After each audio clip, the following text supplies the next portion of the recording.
Assalamualaikum, terima kasih teman-teman sudah menyimak sejauh ini sebuah kisah yang dituliskan oleh Kak Tia Anjani, Anakku Disusui Kunti. Dan ini adalah part terakhirnya. Sekali lagi, saya mengucapkan banyak terima kasih untuk teman-teman yang sudah menyimak sejauh ini. Dan tentunya untuk penulisnya Kak Tia, karena sudah mengizinkan kisahnya untuk dibawakan di Fakta Sejarah. Untuk teman-teman yang penasaran Kak Tia nulis apa aja sih, tweetnya atau kisah horor apa lagi yang beliau tulis, ada di deskripsi linknya ya, di aplikasi KBM, Komunitas Bisa Menulis. Teman-teman juga bisa mampir ke sana ya. Jangan lupa di follow akun dari Kak Tia Anjani. Dan sebelum kita masuk ke selengkapnya bagian akhir ini, kita doa dulu. Bismillahirrahmanirrahim. Allahumma sholli ala Sayyidina Muhammad sallallahu alaihi wasallam. Ini dia bagian akhir, Anakku Disusui Kunti.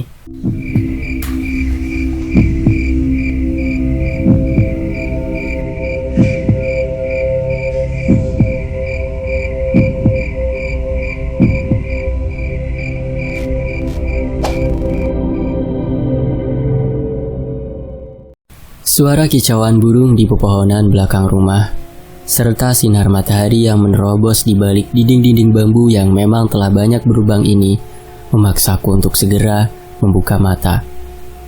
Kuedarkan pandangan ke sampingku, tepat di mana gadis cantik bertubuh kecil itu semalam tidur bersamaku. Di mana Rumini? Gumamku lirih. Rumini sudah tiada di tempatnya.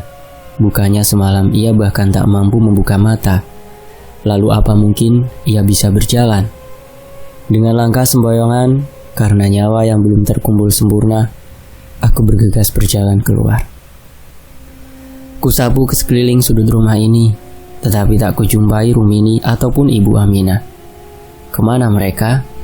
Bukankah semalam Bu Aminah tidur di ruang tamu? Aku berjalan terus, menyusuri satu persatu ruangan.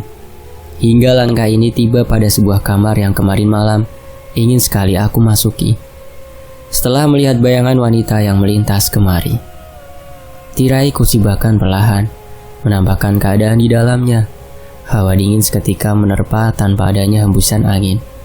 Aku sedikit terkejut saat sebuah aroma kembang menguar dari dalam kamar ini. Padahal tak ada apapun di sini. Keadaan di sini juga sangat gelap dan pengap. Mungkin karena tak ada jendela atau lubang angin di kamar ini. Kususuri perlahan mulai dari ranjang yang lapuk, meja yang masih ada sisa-sisa peralatan berhias meski sudah rusak. Berarti pemilik rumah ini wanita? Aku bergumam pada diri sendiri. Aku berjalan terus, hingga sampailah pada sesuatu yang membuatku terkejut. Sebuah foto seorang wanita dengan pria. Ia terlihat begitu dekat dan akrab. Bahkan tak hanya satu foto, banyak sekali foto tertempel di dinding ini. Beberapa bahkan diberi bingkai. Mas Gilang? Lani, aku beringsut mundur beberapa langkah. Air mata jatuh sudah tak dapat tertahan. Ada hubungan apa di antara mereka? Mas Gilang dan Lani? Aku menarik kasar satu foto mereka yang tertempel di dinding. Lalu berlari ke arah keluar mencari tahu sesuatu. Atau bertanya pada seseorang. Mengapa banyak foto Lani bersama Mas Gilang? Jika Mas Gilang yang berselingkuh dengannya, lalu mengapa Mas Abram yang menculikku? Banyak pertanyaan yang entah di mana jawabannya. Aku terus berlari keluar rumah. Suasana sangat sepi, meski matahari sudah terbit. Kini benar-benar terlihat jelas keadaan di desa ini. Tak ada satupun rumah yang ditinggali oleh warga di sini. Semuanya kosong. Ekor mata menangkap seorang wanita menangis di belakang rumah. Bergegas aku berlari dan melihat siapa gerangan. Rumini, ada apa? Mengapa menangis? Ia bergeming, lalu mendongak menatapku. Matanya menatap kanan kiri, seperti ketakutan akan sesuatu. Mbak Sukma, kenapa kita di sini? Kenapa Mbak enggak pulang saja? Di sini bahaya Mbak, Mbak bisa celaka. Aku menautkan alis mendengar Rumini yang terdengar begitu khawatir. Maksud kamu? Bukannya menjawab pertanyaanku, ia malah menarik tanganku kasar, berlari ke antara rerumpunan bambu.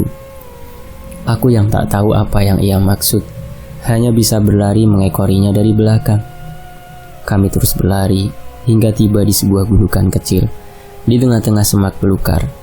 Gudukan itu di atasnya ada sebuah batu kali berukuran sedang. Bahkan tertulis sesuatu yang membuatku tercengang. Jailal Abidar bin Gilang Purnama, lahir Minggu 10 Mei 2009, wafat Senin 11 Mei 2009. Aku memegangi dada yang terasa sesak. Mengapa nama ayah bayi yang meninggal ini namanya Mas Gilang? Apa ini anak Lani? Tanyaku parau. Bukan, dia anakmu. Aku segera menatap Rumini tak percaya. Mengapa dia bisa mengatakan ini anakku? Anak yang saat ini bersamamu itu anak kandung Lani. Sedangkan anak kandung Mbak sudah meninggal saat dilahirkan, kata Rumini. Lani bukanlah selingkuhan Mas Gilang seperti yang Mbak kira. Mereka adalah kakak beradik kandung satu ibu, tetapi berbeda ayah. Mereka dipisahkan sejak bayi sebab ibu Mas Gilang tak menginginkan Lani. Timbalnya sembari meraih kertas foto yang sedari tadi ku genggam erat. Tapi kenapa Mas Gilang gak pernah cerita sama aku? Karena Lani memiliki keistimewaan, Mbak. Ia sulit menerima orang baru dalam hidupnya. Tak jarang Lani mengalami depresi jika dia merasa didekati oleh orang asing. Dulu, itulah yang terjadi saat pertama kali ia bertemu dengan Mas Gilang. Mas Gilang tahu bahwa Lani adalah adik kandungnya dari Mas Abram. Saat itu hanya aku dan Mas Abram lah orang yang paling dekat dengan Lani, hingga mereka menjalin hubungan. Namun kebohongan besar terungkap yang membuat Lani semakin depresi dan ingin bunuh diri. Saat itu akulah satu-satunya orang yang mendukungnya.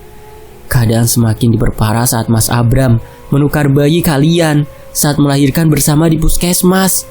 Bayi Mbak yang sudah meninggal ditukar dengan bayi Lani yang sangat sehat. Mas Abram melakukan itu untuk lepas dari tanggung jawabnya terhadap Lani. Ia menceritakan panjang lebar. Aku yang mendengarnya hanya bisa menangis. Aku tak menyangka, ternyata bayi kandungku sudah tiada. Aku bahkan tak pernah melihat wajahnya. Pantas saja Lani selalu mendatangi Noval, bahkan menyusuinya. Setiap kali menangis ia menolak ASIku dan ternyata ia menginginkan ASI ibu kandungnya. Ya Allah, sakit sekali kenyataan ini. Ternyata pilu suamiku ia tahan sendiri dan aku tak pernah tahu akan hal itu. Tetapi apa rahasia yang dimaksud Rumini? Rahasia besar apa yang membuat Lani depresi berat, Rum? Apa, Rum? Aku bertanya dengan terisak. Baru saja mulut Rumini terbuka, ingin menjawab pertanyaanku.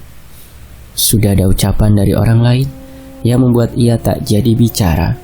Rumini, Nak Sukma, kalian ngapain di sini? Bu Aminah datang dengan wajah terkejut. Ya Allah, Duk, badanmu itu belum pulih betul. Kok ya sudah kelayapan? Ayo kita kembali ke gubuk. Bu Aminah mendekati Rumini, lalu berjalan sembari menuntun anaknya. Wajah Rumini berubah menjadi pucat ketakutan. Aku merasa masih banyak hal yang belum aku ketahui. Aku harus terus mencari tahu dan bertanya pada Rumini nanti. Setelah tiba di gubuk, Bu Aminah memintaku menimba air dari sumur, sebab ia akan mencari sesuatu yang dapat kami olah menjadi makanan. Letak sumur memang tak jauh dari gubuk, hanya sekitar beberapa meter saja. Aku harus menimba dan mengisi gentong di kamar mandi untuk digunakan memasak dan mencuci. Bersyukur gubuk kecil ini masih ada beberapa peralatan masak. Aku segera berjalan perlahan, menenteng 2 buah ember berukuran sedang menuju sumur. Setelah 2 kali balik, aku memutuskan untuk bertemu Rumini dulu. Pumpung Bu Aminah belum kembali. Mata ini membulat sempurna, dengan mulut yang menganga seperti huruf O. Kaki tangan ini gemetar hebat, kala melihat cairan kental berwarna merah berserakan di ruang tamu. Aku segera mengikuti arah tetesan demi tetesan darah itu, hingga aku menemukan sebuah pemandangan yang membuatku nyaris kehilangan nafas. Rumini tengah menangis tanpa suara. Di dekat kursi kayu ruang tamu, ia terduduk sembari menutup mulutnya yang mengeluarkan banyak darah. Di hadapannya segumpal daging yang di sekitarnya banyak tumpahan darah, dan aku tahu itu adalah potongan lidah. Astagfirullah, Rumini, apa yang terjadi? Siapa pelakunya? Aku berteriak histeris. Sungguh bingung saat ini, apa yang harus aku lakukan? Rumini justru mendorongku. Ia memberi isyarat untuk menyuruhku pergi. Terlihat dari tangannya yang terangkat-angkat ke udara. Aku menggeleng. tak mau mengikuti apa yang dia katakan. Dia terlihat semakin kacau saat kedua tangannya tak lagi menutupi mulut yang terus mengeluarkan darah segar. Kedua tangannya mendorongku kuat, seakan menyuruhku segera meninggalkannya. Aku semakin bimbang, tak tahu harus berbuat apa, hingga sebuah suara pisau diasah membuatku terjingkat. Suara itu berasal dari belakangku, tepat di mana aku duduk sekarang. Bahkan tatapan Rumini juga tajam ke arah belakangku. "Kamu melihat apa, Rumini?" tanyaku panik. Pasalnya suara asahan pisau yang terdengar nyaring itu seolah mendekat. Kaki tangan ini bergetar hebat. Panik dengan apa yang ada di belakang. Dengan hati was-was, aku memberanikan diri menatap ke belakang. Tak ada siapa-siapa di sini. Suara asahan pisau itu juga menghilang. Kini hanya ada suara tertahan dari Rumini yang menangis kesakitan. Bergegas aku memegangi pundak Rumini untuk membawanya pergi. Tak terbayang olehku sakit yang saat ini ia rasakan. Lidahnya dipotong oleh seseorang hingga bahkan tangannya juga terluka. Entah siapa pelakunya, sebab Bu Aminah juga belum kembali. Apa anak buah Mas Abram? Jika iya, aku tak akan mengampuni mereka. Baru aku akan berjalan menuju pintu depan sembari memapah Rumini. Sebuah pukulan dari benda tumpul yang aku tak tahu pasti apa itu melayang tepat di bagian belakang kepalaku. Aku yang tak mampu menahan rasa sakit akhirnya sempoyongan dan tak sadarkan diri sebelum tahu siapa pelakunya. Aku mencoba membuka mata dengan susah payah. Rasa kepala yang berat dan sakit membuat aku sedikit sulit menyesuaikan pandangan. Bagaimana? Sakit? Sampai seharian gak bangun-bangun? Suara dari seorang wanita yang sangat kukenali. "Bu Aminah?" Aku berseru setengah terkejut. Mengapa Bu Aminah terlibat dalam ini semua? Apa hubungannya dengan semua kejadian ini? "Iya, saya yang melakukan ini semua," ia berucap lirih. "Apa maksud ibu dan kenapa?" Aku seolah kehabisan kata-kata. Aku sama sekali tak menyangka ia adalah dalang di balik semua ini. Kupikir dulu dia orang baik. Apa dia juga yang melakukan kekejaman pada Rumini, anak kandungnya sendiri? Aku mengedarkan pandangan ke sekeliling.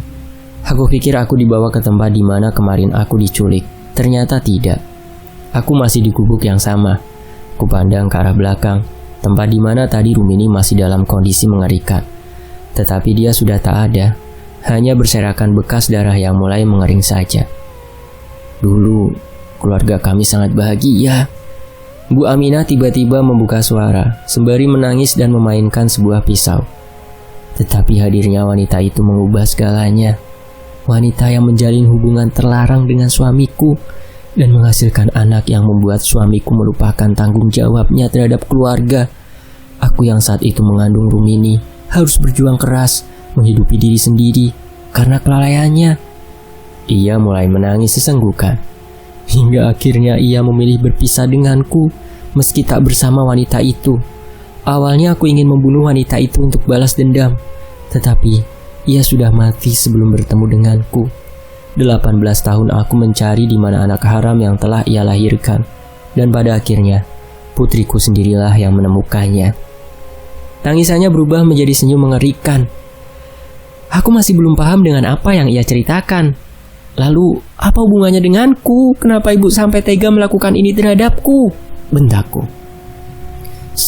Sebuah tusukan mengenai pahaku.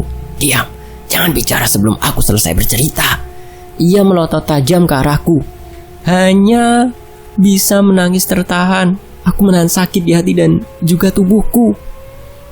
Aku meminta bantuan Abram yang saat itu memang membutuhkan seorang anak untuk menodai putri wanita perebut itu. Awalnya dia menolak karena cintanya pada istrinya sangat besar. Tetapi kau tahu, kucing kalau diberi ikan asin tidak mungkin bakal menolak. Begitu juga dengan Abram. Aku benar-benar tak bisa berpikir jernih lagi. Entah bagaimana perasaan Mbak Susi jika mengetahui semua ini tentang Mas Abram. Dan rencana aku berjalan lancar selama ini, hingga aku puas menyiksa Lani hingga ia mati. "Jahat kamu, pembunuh!" Plak!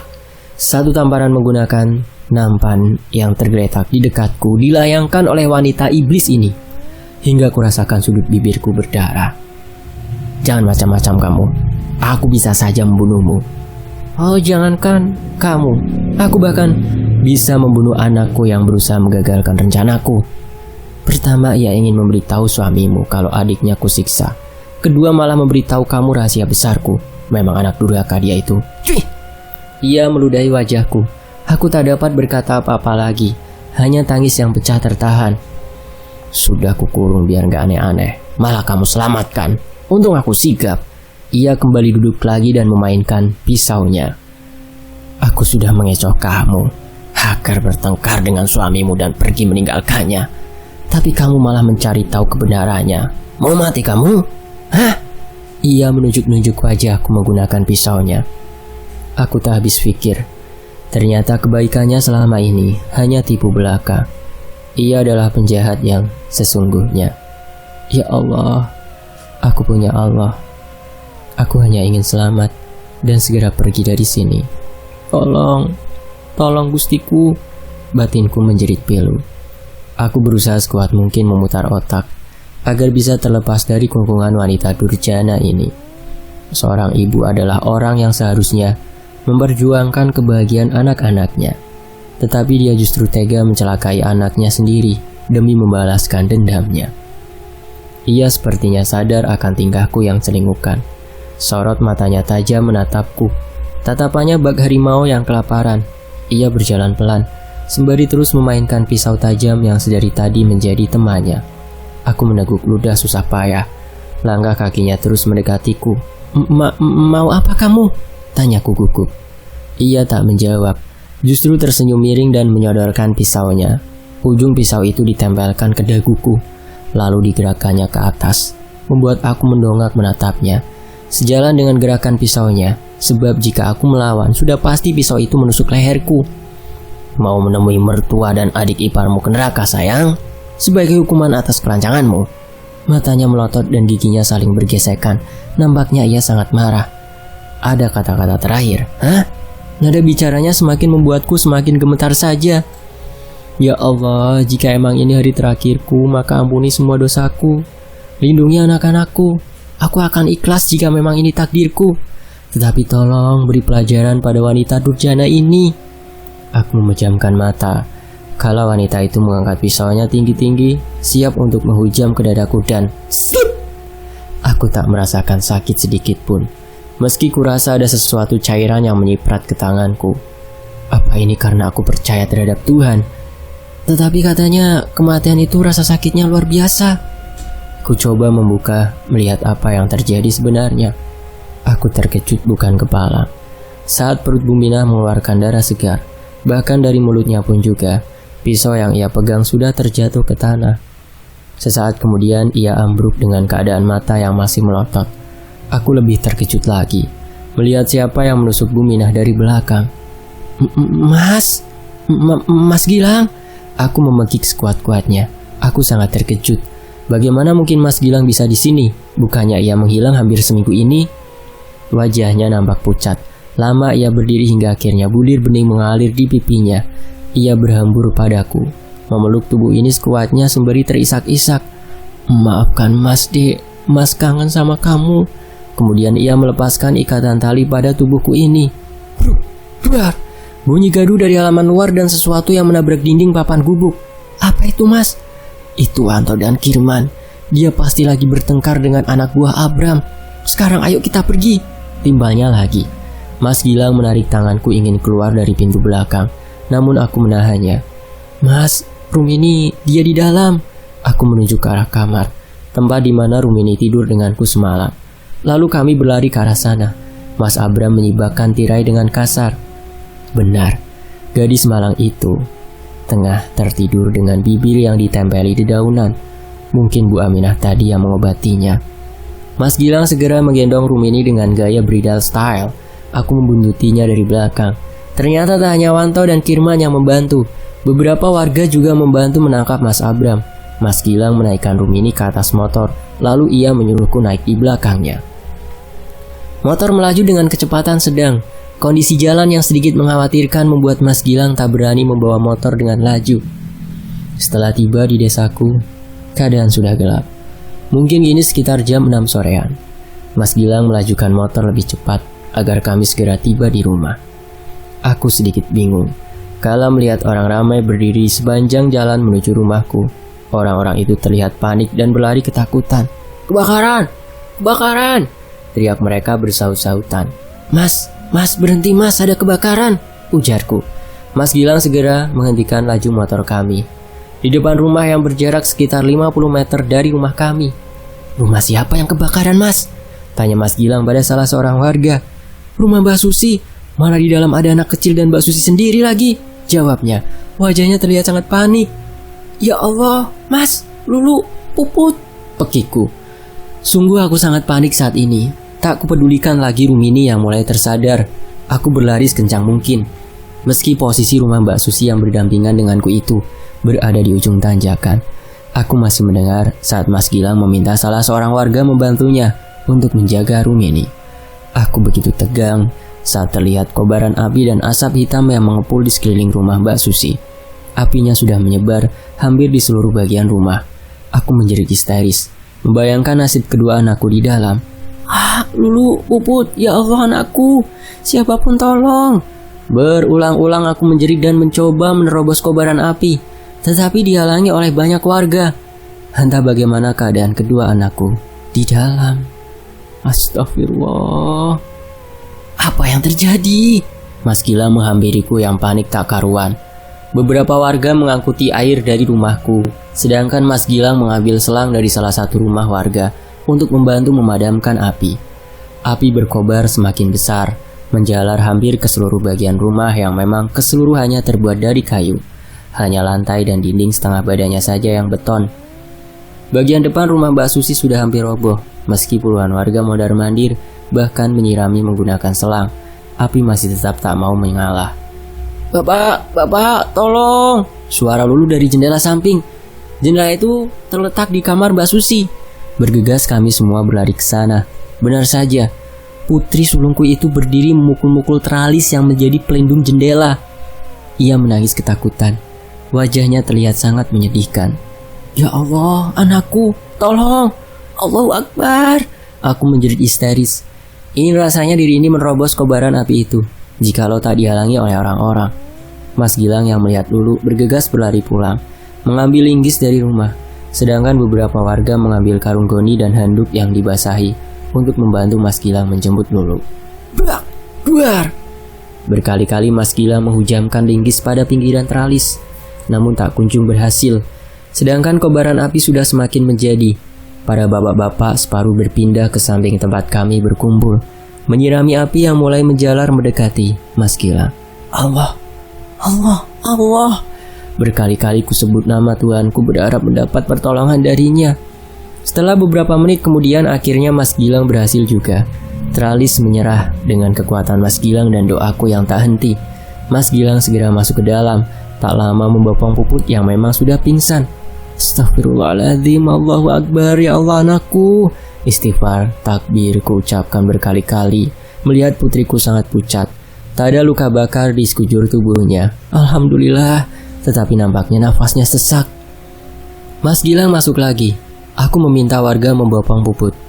"Bagaimana kalau Puput kita bawa ke rumah sakit sama gadis itu sekalian?"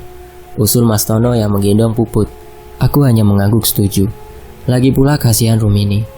Keadaannya juga cukup mengkhawatirkan. Mas Tono segera pergi dengan dibantu Mbak Lastri. Sudah cukup lama sejak Mas Gilang masuk, tapi tak kunjung keluar. Aku yang tak sabar menunggu, akhirnya berusaha menerobos. Namun dihentikan oleh ibu-ibu yang berada di sekitarku. Mas Gilang, kamu gak apa-apa?" Aku berteriak dari luar. Mas Gilang juga tak kunjung keluar. Perasaan khawatir dan takut bercampur jadi satu. Aku benar-benar bingung saat ini. Bukankah tadi Lulu yang berada di dekat jendela? Tapi kenapa Mas Gilang lama? Kemana Lulu? Kobaran api mendekat ke arah jendela. Warga dengan sigap memadamkan dari luar. Tak ada yang berani masuk ke dalam, sebab Mas Gilang memberi arahan pada mereka agar menjaga kobaran api dari luar. Setelah menunggu lama, akhirnya Mas Gilang tampak juga. Ia menggendong Lulu dengan ditutupi kain basah. "Astagfirullah, Lulu terluka," seru salah seorang warga. Jantungku seolah berhenti mendengar teriakan itu. Kutatap dengan tajam ke arah tubuh anak pertamaku itu. Benar, di bagian lehernya beberapa kali menetes cairan kental berwarna putih. Aku memegangi dada yang terasa sesak. Tulang-tulang di tubuhku seolah lepas dari tempatnya semula. Aku yang tak tahan menahan bobot tubuh merosot ke tanah. Lulu, ya Allah nak, astagfirullahaladzim. Aku meraung menjadi-jadi. Ibu mana yang tak menangis melihat leher anaknya terluka, berkali-kali istighfar tetapi tak kunjung tenang. Ada apa ini tadi, Lang? Tanya salah satu warga. Mbak Susi. Buar. Baru Mas Gilang ingin membuka suara, Mbak Susi sudah berdiri di depan jendela. Maafin aku, Sukma. Aku bukan sahabat yang baik untukmu. Aku hanya tak kuasa jika harus kehilangan Mas Abram. Aku terlalu mencintai dia hingga tega menyakiti keluarga kalian. Aku tahu tak seharusnya aku dimaafkan, tapi setidaknya aku sudah berucap sebelum aku mati. Terlalu sakit kisah hidupku dari dulu. Sekarang aku sudah gak kuat lagi. Terlalu banyak pengkhianatan, perselingkuhan dalam hidupku. Ini harus segera berakhir. Terima kasih banyak atas semua kebaikan kamu selama ini, Mak. Aku pamit. Mbak Susi menyesali semua perbuatannya hingga akhirnya menusukkan sebuah pisau ke kepalanya. Aku yang tak tega melihat itu memilih memejamkan mata dan berteriak. Kini semua bagian rumah Mbak Susi ambruk bersamaan. Semua warga berseru nama Allah serempak. Aku ditarik Mas Gilang untuk menaiki motor VR milik salah satu warga. Motor yang mirip dengan mobil pick up. Motor melaju dengan kecepatan tinggi. Mengingat keadaan Lulu yang sangat kritis. Lang, tadi kejadiannya gimana kok Lulu sampai luka? Tanya Mas Karyo yang berada di samping Mas Gilang. Tadi itu pas aku masuk, Mbak Susi menyandra Lulu. Katanya mau mati bareng anakku. Aku sebenarnya panik, tapi berusaha sebaik mungkin supaya gak usah kerusak-kerusu. Aku coba tenangin dia. Untung jiwa keibuannya masih ada. Akhirnya aku berhasil merebut Lulu, meski akhirnya tetap luka. Alhamdulillahnya gak dalam. Dia pingsan sudah sejak aku masuk tadi. Mas Gilang menjelaskan. Tangannya sibuk menekan-nekan bagian leher Lulu. Dan singkat cerita di waktu yang lain. Hari ini alhamdulillah kami sudah boleh pulang. Luka jahitan di leher Lulu sudah mulai membaik. Begitupun kondisi Puput yang kemarin masih sulit mengambil nafas tanpa bantuan. Ia terlalu banyak menghirup asap, kata dokter. Sedangkan Rumini, gadis itu juga sudah sehat sekarang. Meski sempat drop karena sekarang dia tak bisa bicara. Aku berusaha sekuat mungkin meyakinkan dia bahwa semua akan indah pada waktunya. Semua yang jahat akan mendapatkan ganjaran yang setimpal akibat perbuatannya. Tak ada kejahatan yang abadi di dunia ini. Dendam, perbuatan, itu hanya akan menimbulkan celaka untuk kita sendiri nantinya. Balaslah kejahatan seseorang dengan perbuatan baik, agar kebaikan itu kembali pada kita.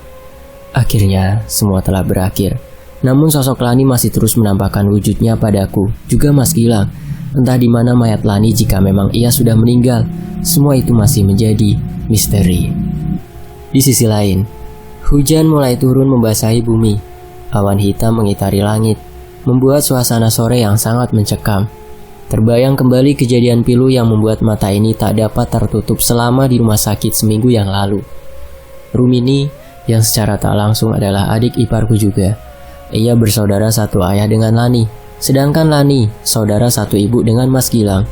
Agak membulet emang, Mas Gilang memutuskan ia tinggal bersama kami, mengingat kondisinya yang memang kasihan.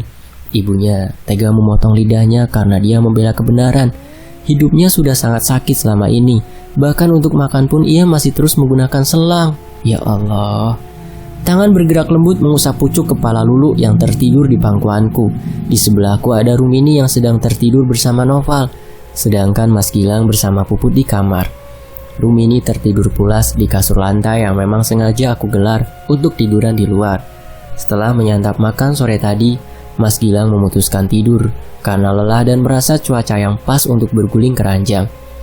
Kupandangi satu persatu wajah kedua anakku, tak luput juga Rumini.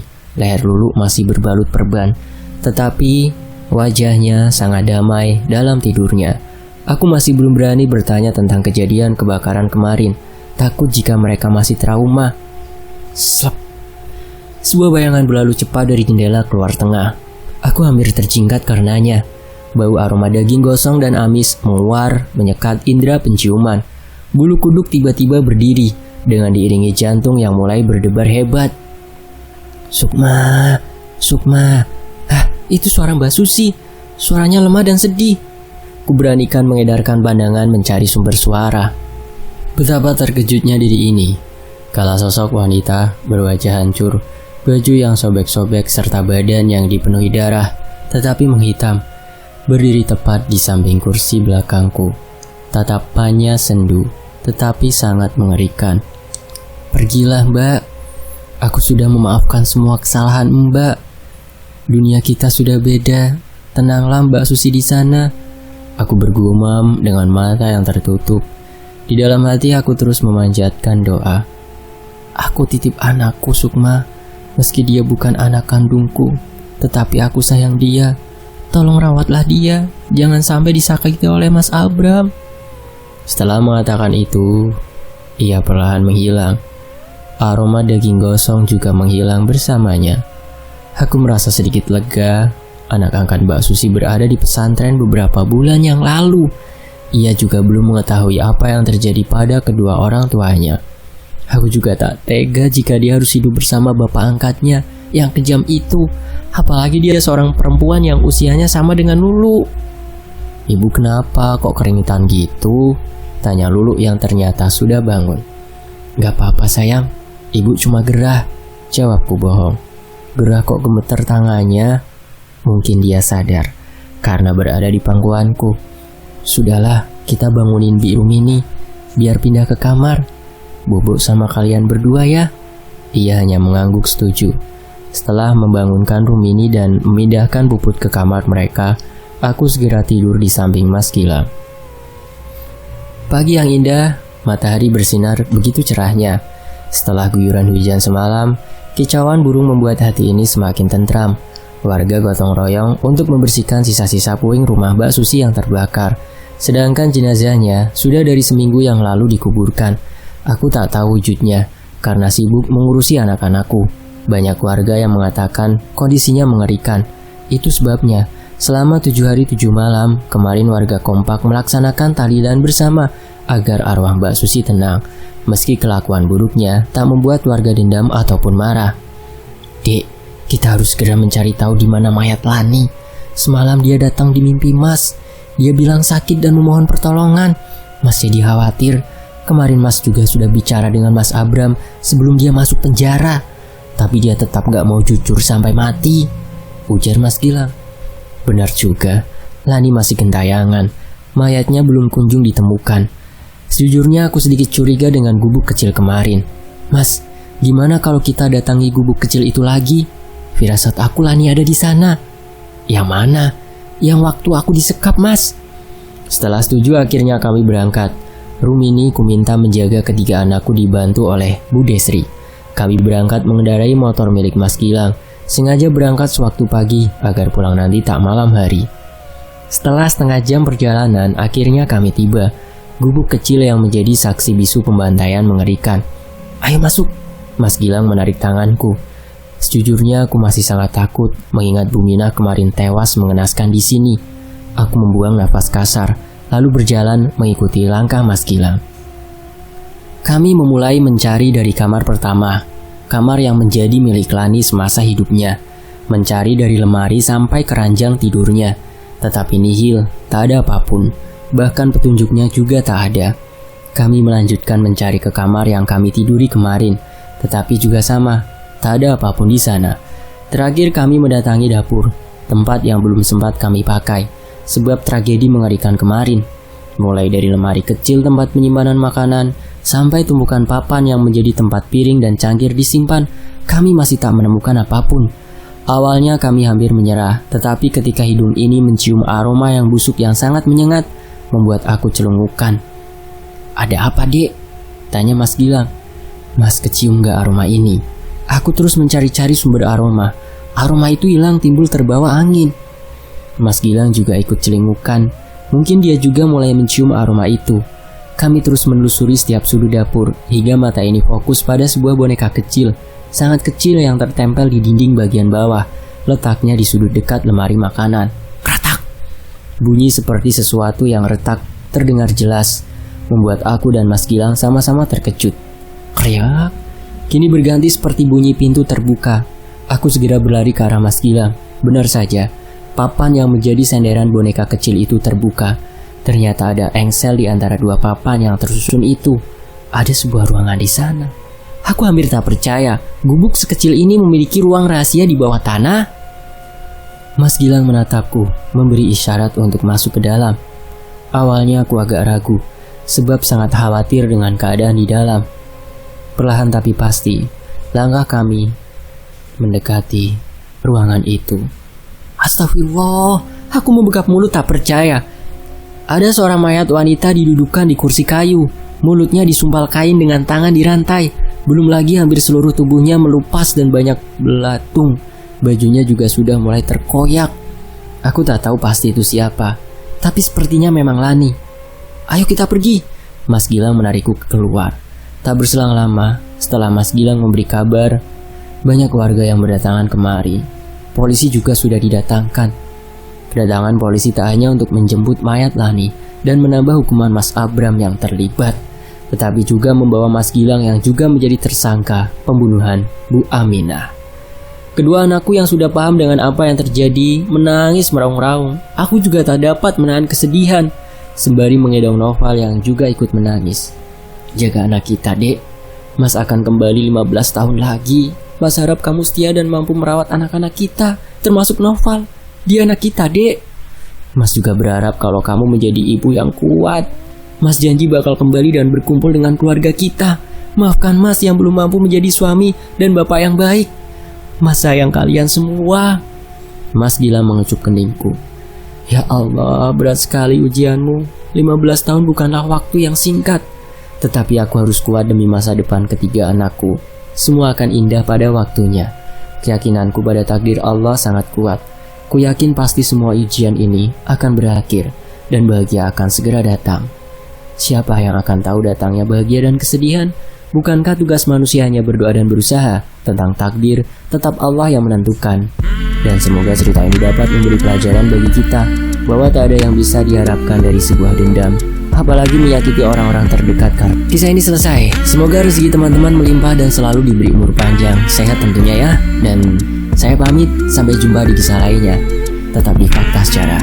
Terima kasih untuk Kak Tia Anjani yang sudah mengizinkan ceritanya dibawakan di Fakta Sejarah. Alhamdulillahirrabbilalamin.